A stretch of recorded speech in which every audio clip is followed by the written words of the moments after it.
Eternal Father, I offer you the body and the blood.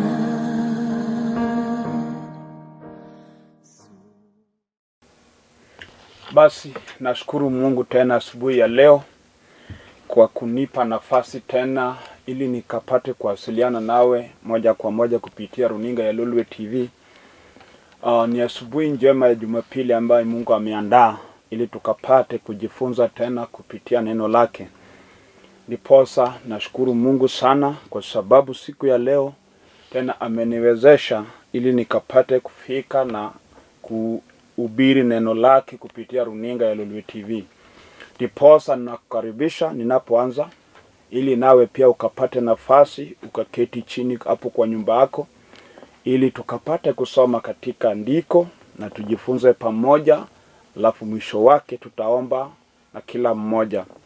Ndiposa hata kama uko na shughuli ya siku ya leo, labda ni Jumapili unataka kwenda kanisani ama uko na shughuli ambayo unataka kufanya na kuomba ukapate nafasi ukaketi kwa hii muda mchache ambaye Mungu ameniweka katika hii runinga ili tukapate kujifunza neno la Mungu. Najua ya kwamba tutaomba pamoja nawe na Mungu atakubariki na atakutendea jambo kwa maisha yako. Ndiposa nataka ninapoanza nawe pia ukapate kuchukua Biblia yako kwa sababu tutasoma pamoja ili tukapate kuelewana. Kwa majina mimi ni Askofu William Abol, mimi ni askofu wa kanisa ambaye inaitwa A Faith of Holy Trinity. Kwa saa hii ninahudumu hapa Nairobi, naishi Olympic Kibera, na hapo Kibera ndio mahali ninaye kanisa, mahali ninahudumu. Leo nataka tuende katika kitabu cha Mathayo. Tutasoma katika Mathayo 6 mstari wa 33. Matthew chapter 6 verse number 33. Hapo ndio ninaenda kusoma ili tukapate kujifunza kupitia hayo maandiko. Ndiposa hata nawe pia ukafungue Biblia yako ili tukaende katika Mathayo 6 mstari wa 33. Nimesema Matthew 6 verse number 33. Hapo ndio tunasoma pamoja, tusome pamoja na wewe. Biblia inasema ya kwamba bali utafuteni kwanza ufalme wake na haki yake, na hayo yote mtazidishiwa. Ninarudia kusoma, bali utafuteni kwanza ufalme wake na haki yake, na hayo yote mtazidishiwa. Jumapili iliyopita nilikuwa nikiongea kuhusu njia ambayo mtu anaweza akafuata, na tulisoma katika kitabu cha Mithali ambayo ilikuwa ikisema ya kwamba kunaye njia uonekanao sawa machoni pa mtu, lakini mwisho wa hiyo njia ni mauti. Na asubuhi ya leo nimesoma ile neno Yesu alisema katika Mathayo ya kwamba tutafute kwanza ufalme wa mbingu na yote ambayo tunahitaji tutazidishiwa. Najua tumeanza mwaka na tuko mwezi wa Januari, na najua kuna wengi tuna matarajio mengi katika hii mwaka. Labda mwaka iliyopita kulikuwa na maneno ama kulikuwa na shida ambayo ilikukumba, ama haukuwa na amani, labda ulikuwa na mgonjwa ama wewe mwenyewe ulikuwa mgonjwa kwa hiyo mwaka, ama ulikuwa na vita ya nyumba ama vita yeyote, na ikawa hiyo mwaka ikawa imejaa shida na mateso kwa maisha yako. Lakini kwa sababu Mungu ni mwema, amekuwezesha ukaanza mwaka huu tena. Nataka nikwambie ya kwamba inafaa tutumaini Mungu, kwa sababu yeye ndiye anajua mipango yote hata hii mwaka vile itakuwa. Ndiposa asubuhi ya leo nataka nifundishe kuhusu kutafuta ufalme wa mbingu ili Mungu awe upande wetu. Mtu akitafuta ufalme wa mbingu na Mungu awe upande wake, Biblia inatuambia katika kitabu cha Warumi 8 mstari wa 31 ya kwamba Mungu akiwa upande wetu, nani anaweza kuwa adui wetu? Ama who can be against us if God is for us? Tukipata Mungu na Mungu awe Mungu wetu, hakuna vita ambayo inaweza ikatushinda. Hakuna shida ambayo inaweza ikatushinda tukiwa na Mungu. Tumetafuta vitu vingi. Watu wanatafuta mali ili wawe na mali, lakini hata ukiwa na mali iwezi ikakuokoa katika shida. Kunaye shida ambayo mali haiwezi ikakuokoa. Kuna wengi tuko na mali. Mpaka mtu anaweza kuwa na mali kama ni pesa ako nayo, lakini maisha ya kuishi hana. Pesa imejaa banki, unaweza kuwa hata bilionea, lakini hiyo billions yenye uko nayo huwezi nunua nayo maisha. Maisha yako iko na shida. Kuna wengi hata chakula peke yake amewekewa kiwango ya kukula. Kuna vitu yenye hawezi kula kwa sababu ya ugonjwa, lakini pesa anayo. Kuna mingine hata kuna vitu hawezi kunywa sababu ya magonjwa ambayo iko kwa maisha yake, lakini pesa iko, ambapo kama ni pesa ni mwisho ya shida yote, huyu angekuwa naishi maisha mzuri sana. Lakini kwa sababu shida ama pesa haiwezi kumaliza shida, ndiposa uko na hizo pesa na bado uko na tabu. Lakini kunaye Mungu ambaye alituma Kristo Yesu aje ulimwenguni. Utakapompokea na ukakubali kwa Kristo Yesu, na kuambia maisha yako itabadilika. Yote ambayo inakukumba utaona kama inawezekana, kwa sababu isipowezekana kwa binadamu inawezekana kwa Yesu Kristo. Isichowezekana kwa pesa ambayo uko nayo, kwa Kristo Yesu hiyo inawezekana. Ndiposa siku moja Yesu akasema kwa binadamu haiwezekani, bali kwa Mungu yote yawezekana. Hii ndio sababu watumishi wa Mungu wanahubiri Injili, ili watu wakapate kumtambua Mungu, wakapate kumtambua Kristo. Kwa sababu kisichowezekana na masomo yako, kwake Kristo Yesu inawezekana. Ndiposa Yesu akasema, utafuteni kwanza ufalme wake. Utafuteni kwanza ufalme wake, ufalme wa mbingu, ufalme wa Mungu, ufalme wa Kristo. Hiyo ndio kitu ambayo inafaa kila mmoja akatafute, ili tukapate ufalme wa mbingu, ufalme wa Mungu. Ufalme wa Mungu inaposhuka kwa maisha ya mtu, hata kama uko mgonjwa unapona. Haijalishi unagonjeka ugonjwa gani. Hata kama umeteseka, umeenda kwa mahospitali, umeenda kwa madaktari, wamejaribu kukutibu na imeshindikana, ufalme wa Mungu ikishuka kwa maisha yako, na kuambia kwa hakika utapona. Kwa sababu hata kwa Biblia imeandikwa wengi wamepona katika ugonjwa tofauti tofauti. Kuna siku Yesu alikuwa akitembea, akakutana na wale wako na ukoma, watu 10. Na wote walipo wakaribia Kristo, wote walipona na ukoma ikaisha kwa maisha yao. Na unajua ya kwamba ugonjwa ya ukoma haikuwa na matibabu, hakuna dawa ingetibu hiyo ugonjwa. Lakini Yesu Kristo walipokutana naye, hiyo ugonjwa iliisha kwa maisha yao. Ndiposa hata nawe, hata kama unapitia shida kiasi gani, hata kama hauna amani, unaona ya kwamba maisha yako imefika mwisho, mpaka saa zingine unaona kujinyonga ili ukufe kwa sababu ya yale unapitia, ama imefika kiwango yenye unataka hata upotee watu wasikuone, na kuambia kwamba hata kama uko katika hiyo hali, Kristo Yesu bado yuko. Na utakaporudia Kristo Yesu, kile inafanya maisha yako inafika mwisho, itawezekana kwa mkono wa Kristo Yesu. Kwa sababu isichowezekana kwa binadamu, inawezekana kwake. Ndiposa anatuambia kwamba tutafute kwanza ufalme wa mbingu, tutafute ufalme wake. Ufalme Yesu anaongelea hapa ni wokovu. Tukubali ya kwamba atuokoe, tunyenyekee mbele zake ili akapate kutuokoa. Kwa sababu gani? Hii shida yote ambayo inatukumba haikukuja bila sababu. Wanasema ya kwamba wakati Mungu alimuumba Adamu na akamweka pale bustani la Edeni, Adamu alipokuwa akiishi pale kwa mkono wa Mungu, hakuwa na shida yoyote. Hakuwa mgonjwa, hakuwa na njaa, hakuwa na uchi, hakukosa chochote, kwa sababu alikuwa kwa mkono wa Mungu. Adamu alikuwa mtu wa Mungu, alikuwa akiishi na Mungu, alikuwa akitembelewa na Mungu, walikuwa wakipiga gumzo na Mungu. Mungu alikuwa anashuka, anakuja, wanaketi na Adamu wanaongea. Mpaka hata mipango ya kila kitu ilipangwa pale Edeni. Mungu alipanga na Adamu. Ndiposa imeandikwa ya kwamba hata kila kitu ambayo ilikuwa pale ni Adamu aliwapea jina. Iwe wanyama, iwe ndege, hata samaki baharini ni Adamu aliwapatia jina, kwa sababu Mungu alimpea hiyo jukumu na akampea nguvu ya kudominate Edeni yote, na akawa na nguvu juu ya wanyama hata na nyoka na kila kitu, kwa sababu alikuwa upande wa Mungu. Unapokuwa upande wa Mungu unakuwa na nguvu juu ya kila kitu. Unakuwa na uwezo ya kuongea na kile umesema inatendeka. Unakuwa na uwezo wa kuomba na maombi yake inajibiwa, kwa sababu huko kwa upande wa Mungu.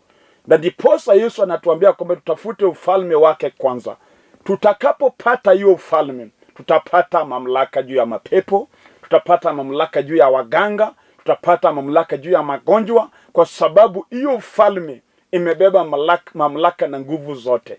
Na wengi wetu tumekataa kutafuta hiyo ufalme. Ndiposa unapata mtu akiwa na shida, badala akimbie kwa Kristo atafute ufalme wa mbingu, anaenda kutafuta ufalme wa shetani. Wengine wanaenda kwa waganga ati wanatafuta msaada kwa mganga. Mganga mwenye unaenda kutafuta msaada kwake ndiye ako na shida zaidi yako. Yeye ndiye hata ana shida, hata lali usiku. Yeye ndio maskini kukuliko. Yeye ndio mgonjwa, hata ukienda kumuona mwili imefura, hana amani, na unaenda mbele zake ili akupee amani.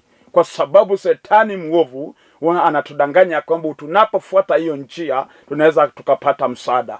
Lakini Yesu anatuambia kwamba tutafute ufalme wa mbingu, ufalme wa Kristo Yesu, ufalme usiotingizika, ufalme wenye mamlaka na nguvu. Utakapoipokea, hata kama huna amani utapata amani. Na ile amani ambayo hiyo ufalme inapeana ni ile amani ambayo huwezi pata kwa mali, huwezi pata hata kwa masomo yako. Kwa sababu labda umesoma, uko na cheti na uko na degree ama uko na profesa, wewe ni mtu unajulikana kimasomo, lakini tazama maisha unayoishi ni maisha yenye haina amani, maisha yenye haina baraka, maisha yenye kila kitu imekwama. Mpaka hata mwenyewe kila saa unajiuliza nini nanifanya. Hauna amani hata kwa kuishi. Kuna wale wamesoma, wako na pesa, wako na kila kitu, lakini hata kuishi na bibi peke yake imeshindikana. Uko na pesa, kila kitu unacho, lakini kuoa imekuwa ni tabu. Hata ukioa, umeoa mwanamke mwenye hamuelewani. Kuna nyumba mingi unaweza ona watu wanaishi ndani, lakini ile vita iko kwa hiyo nyumba ni kubwa, ambapo kila mmoja analala kwa room yake, bibi kwa room yake, bwana kwa room yake. Wakitoka kila mtu anaingia gari yake na anatoka. Hao watu wako na pesa, wako na masomo, wako na kila kitu, lakini hawana amani. Kwa sababu gani? Hawajawahi pokea Kristo, the Prince of Peace, mwenye anaweza leta amani na anaweza fanya waishi wakicheka. Kuna nyumba watu waongei, mpaka saa zingine wana communicate kupitia messages. Mtu anatumia bibi yake message, hawezi ongea naye na unaishi nyumba moja. Bibi anatumia bwana yake message, hawezi ongea na unaishi nyumba moja. Shetani amekataa ya kwamba hamuwezi elewana. Na labda umejaribu kila mbinu, mpaka hata umeenda kwa waganga ili wakupatie dawa yenye inaweza fanya muelewane kwa nyumba, bado imeshindikana. Leo nakwambia kuna ufalme. Ukitafuta hiyo ufalme na upate, utapata hiyo amani yenye unatafuta, na njia zako zitaenda sambamba, kwa sababu Yesu Kristo yeye ni mfalme ya wafalme. Yeye ndiye mganga ya waganga. Unapompokea, unapokea nguvu juu ya mamlaka yote ya mapepo. Shetani na kazi yake inasambaratika Kristo anapoingia. Hata kama unaishi kwa nyumba ambayo imejaa kisirani, ama maisha yako imejaa kisirani, popote umeenda ni visirani tu. Kuna wengine hata kazini unastuka tu, watu wanakugeukia, watu hawakupendi, hawakutaki, hata hujafanyia yoyote makosa, lakini roho ya rejection imekufuata. Popote umeenda unasikia tu watu wanakukataa. Hiyo roho ya kukataliwa ambayo inaishi na wewe. Hata kama wewe ni mwanamke, ukiolewa kwa boma, unaingia kama unapendwa, lakini kwa muda mchache watu wanageuka na unakuwa adui ya kila mtu katika hiyo familia. Unashindwa nimefanya nini? Kumbe the rejection spirit inatembea na wewe, na umejaribu kila mbinu ili ukapate kupendwa na watu, imeshindikana. Biblia inatuambia kwamba tafuta kwanza ufalme wa mbingu. Tafuta ufalme wa Kristo. Fungua moyo wako asubuhi ya leo, ukajiachilia kwa mkono wa Kristo Yesu. Hiyo rejection spirit ya kutoka na maisha yako itakuwa ya amani. Kuna wengine hata kile wanafanya haiwezi ikafaulu. Hata ukianzisha biashara, uweke pesa mzuri kwa biashara, useme ya kwamba sasa nataka nifanye biashara yangu ili nikapate kuishi. Hiyo biashara utakapoanza inaanza vizuri, lakini ikienda kidogo shida inaanza, madeni na kila kitu. Ama waizi wanakuja, mali yako inaibiwa. Hata kama uko kwa town ama uko kwa center ingine, unapata duka zote hazijavunjwa na waizi, lakini yako ndio inaibiwa. Unashindwa nini inanifanya?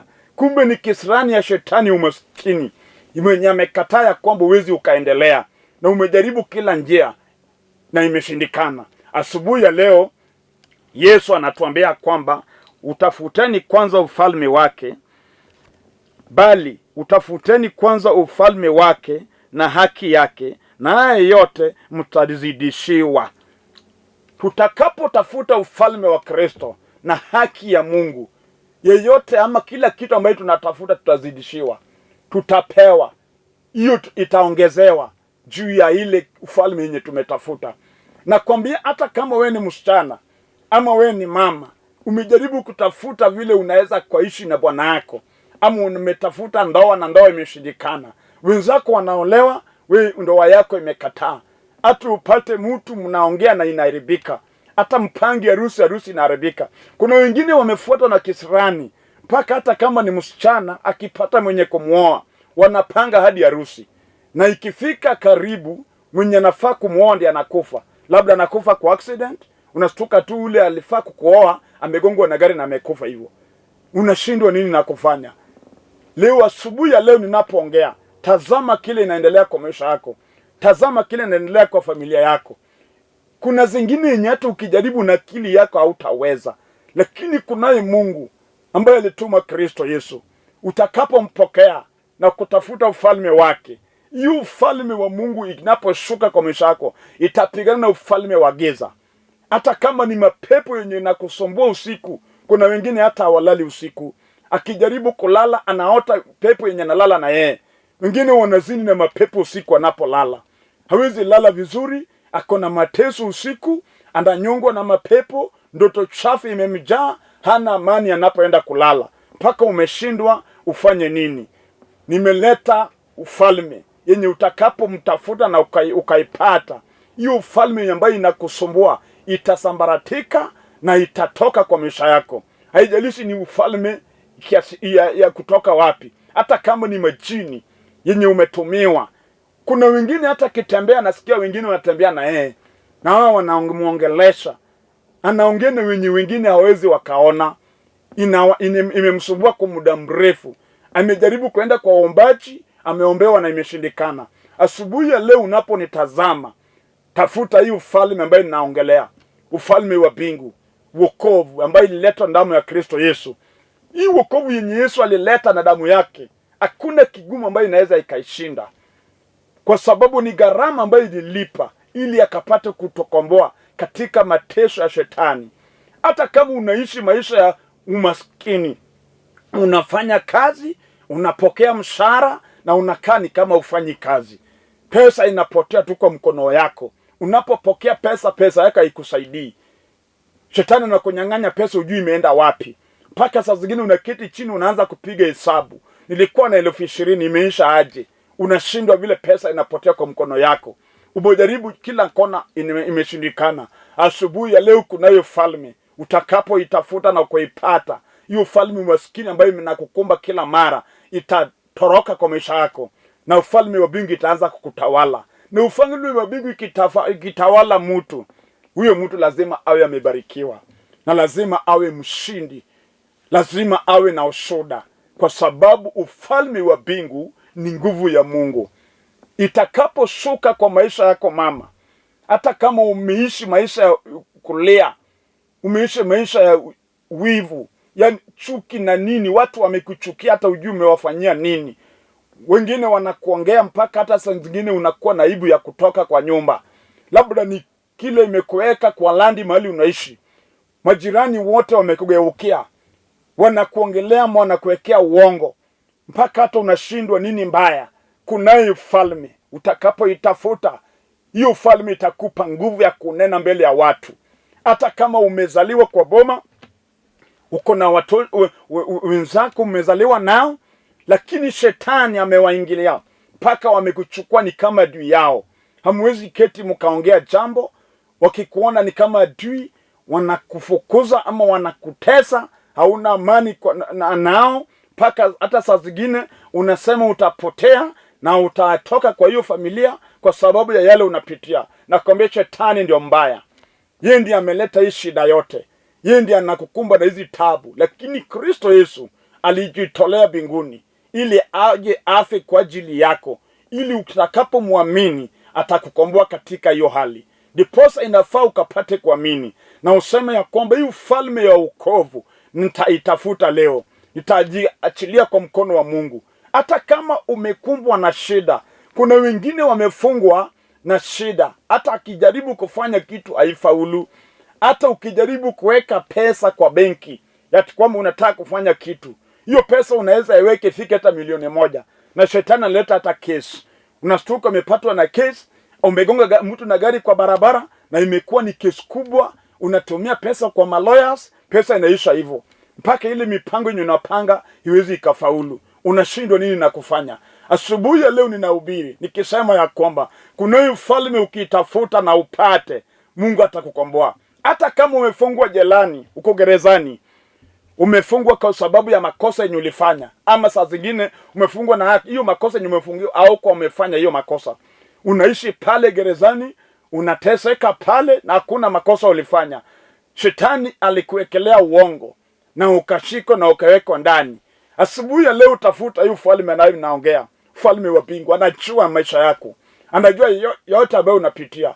Hii ndio ufalme Yusufu alibaki nayo alipouzwa na wandugu wake na akapelekwa kwa nchi ambayo si yao, na akafungwa pale kwa makosa ambayo hajafanya. Hakuacha Mungu, alibaki akiomba, alibaki akitumainia Mungu, alibaki akijua ya kwamba siku moja huyo Mungu ambaye anamuomba atamtoa pale.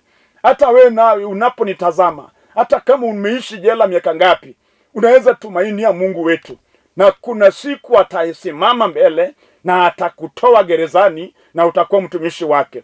Yusufu aliteseka miaka mingi, amefungwa, hajafanya chochote, lakini amefungwa. Lakini hakuacha Mungu, alitumainia Mungu wake.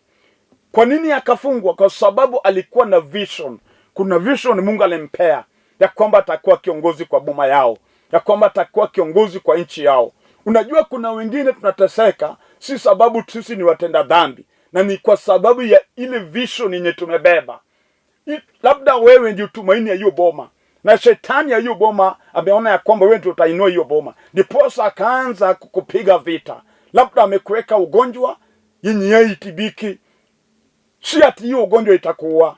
Utakaporudia Mungu na useme ya kwamba Mungu niponye, na ujiachilie kwa mkono wa Mungu na ukubali kuokoka, na kuambia the vision yenye Mungu alikupea itakuja kutimia, kwa sababu hakuna kile Mungu aliongea ikakosa kufanyika.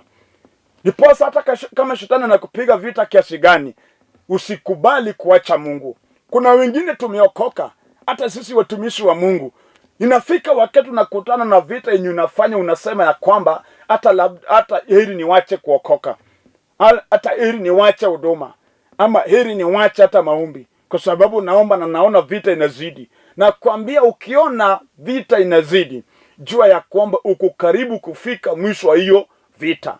Usiache, fanya bidii, endelea kuomba, teseka kwa Mungu, simama na Mungu, omba kila siku, usiache. Hata kama ni boma yako inaharibika, umejaribu kuombea watoto wako, hakuna mtoto ambaye unaona tumaini ndani yake, shetani ameharibu watoto wako. Kuna familia ukiingia utapata watoto wote ni walevi. Hata mtoto wa miaka 13 tayari ameanza kulewa, mpaka hata mzazi anashindwa nimezaa nini. Ukiwapeleka shule wanatoroka, ukiwatafutia kazi wanaharibu, mpaka hata una watoto wakubwa wenye wanafaa kuishi kivyao na bado wamekujazia nyumba, wamejaa pale kwako, hawataki kufanya kazi. Shetani amewafunga akili, mpaka saa zingine unalia machozi ukaona vile watoto wako wanaishi. Asubuhi ya leo Biblia inatuambia kwamba tutafute ufalme wa mbingu, na yote ambayo tunataka tutazidishiwa.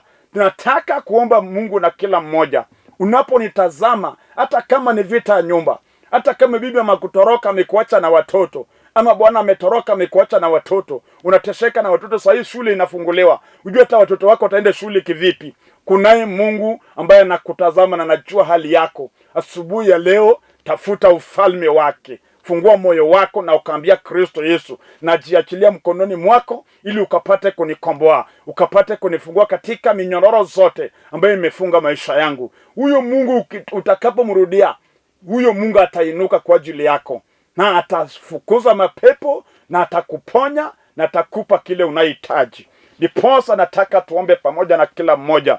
Unaponitazama, nataka uchukue hatua ya imani ya kwamba siku ya leo lazima Mungu akutendee jambo. Huu mwaka ni mwaka wako ya ushuhuda. Usikubali kushindwa tena huu mwaka. Hata kama ni kazi umetafuta miaka mingi hujawahi pata, chukua hizo certificates zako, beba kwa mkono tunapoomba. Mungu anaenda kufungua njia, na mwaka huu lazima utoe shuhuda ya kwamba Mungu amekubariki. Ndiposa nataka tuombe.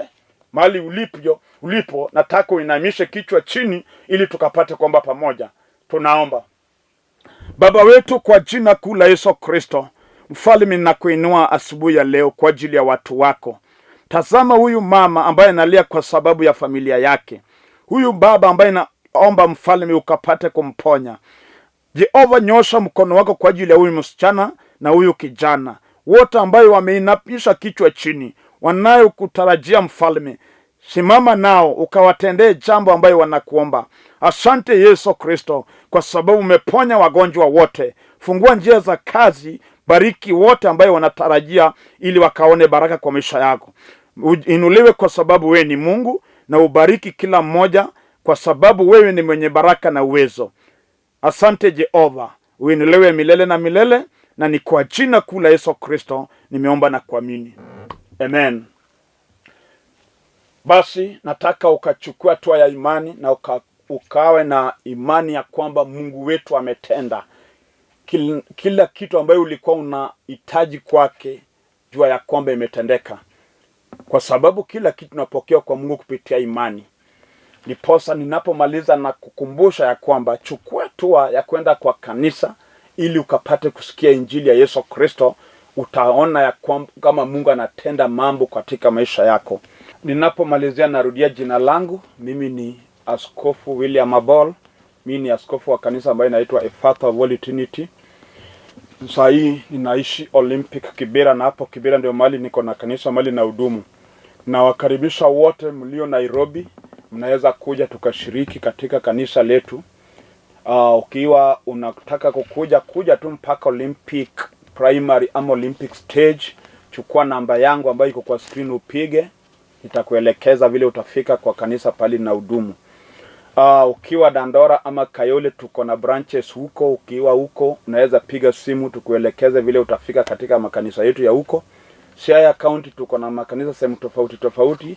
Ukiwa Ugenya tuko na kanisa Sega. Ukiwa Ngia Lego tuko na kanisa hapo Ngia.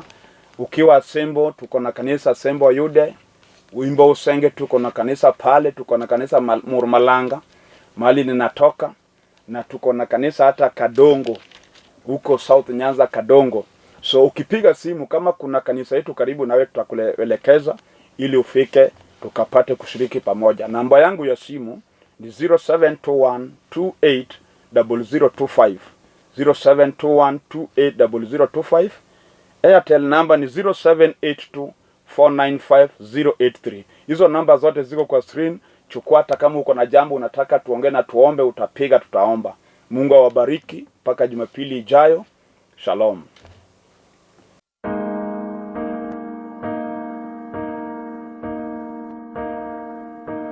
Eternal Father, I offer you the body and